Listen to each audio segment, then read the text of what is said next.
మీ దగ్గర డబ్బులుంటే చట్టం ఎక్కడైనా చుట్టమైద్దండి. అది అమెరికా గావచ్చు, ఇండియా గావచ్చు. సో, ఎప్‌స్టైన్ ఒక వ్యక్తి ఉన్నాడు. అతను ఒక మల్టీ బిజినెస్ మ్యాన్ అనమాట. ఫైనాన్షియర్ కూడా. ప్రపంచంలో ఉన్న కుబేర్లందరూ వాడికి తెలుసు. ఆ బిలియనీర్‌కి ఒక అసిస్టెంట్ ఉంది మాక్స్‌వెల్ అనమాట. ఆ అమ్మాయి వీడికి అమ్మాయిలు సప్లై చేస్తదనమాట. సో, ఈడు సెక్స్ రాకెట్ నడుపుతాడు. సో, అది. ఈ ఎప్‌స్టైన్ వాడికి ప్రైవేట్ జట్టే కాదు, ప్రైవేట్ ఐలాండే ఉంది.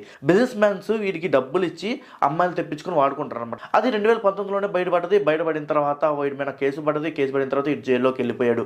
వీడి పేరు బయటకొచ్చింది కానీ బయట ఉన్న బిజినెస్ మ్యాన్స్ పేరు ఎవ్వరిది బయటికి రాలేదు. ఎవరెవరు బిజినెస్ మ్యాన్ ఉన్నారంటే మీ అందరికీ తెలిసిందే, మీరు వాడుతున్న యాప్స్ ఓనర్స్ కూడా ఉన్నారు అందులో. కానీ ప్రపంచం మొత్తం ఉలిక్కిపడుతుందని చెప్పేసి గవర్నమెంట్ తొక్కుపెట్టింది. కోర్టు కూడా తొక్కుపెట్టింది. వీళ్ళు చెప్పిన ఆధారం మొత్తం బయటికి రిలీజ్ చేయకుండా. ఎందుకంటే స్టాక్ మార్కెట్ కుప్పకూలిపోతే ప్రపంచం మొత్తం కుప్పకూలిపోయింది కాబట్టి. ఇది అసలు పాయింట్.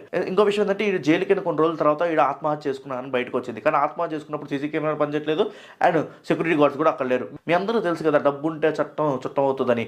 సో, డబ్బులు ఇచ్చి మేనేజ్ చేయించారనమాట. వాడిని చంపేశారు అని నేను చెప్పట్లేదు, బట్ రూమర్స్ అయితే ఉన్నాయి. ఆ కేసు సంబంధించిన తుప్పుపట్టిన ఫైల్స్ ఇప్పుడు క్లియర్ చేస్తుంది అనమాట. ఇప్పుడు అమెరికాలో ఇది ట్రెండింగ్ అవుతుంది. భూకంపం సృష్టించే కేసు అని ఎందుకు అనుకోవచ్చు అంటే, వాళ్ళు మైనర్ అమ్మాయిలు 14 ఏళ్ళు, 10 ఏళ్ళ నుంచి 14 ఏళ్ళ అమ్మాయిల వాళ్ళని తీసుకెళ్ళి ప్రైవేట్ ఐలాండ్కి తీసుకెళ్ళి ఇష్టం వచ్చినట్టు వాడుకుంటారనమాట. సో, అది మైనర్ అమ్మాయిలు ఎక్కడైనా సరే ఇలాంటివి చేస్తే ఎక్కడైనా తప్ప. అది అమెరికా అయినా సరే, ఇండియా అయినా సరే గుర్తుపెట్టుకోండి. మళ్ళీ కలుద్దాం వేరే వీడియోలో. దీనిపై మీ అభిప్రాయాన్ని కామెంట్ బాక్స్లో కామెంట్ చేయండి.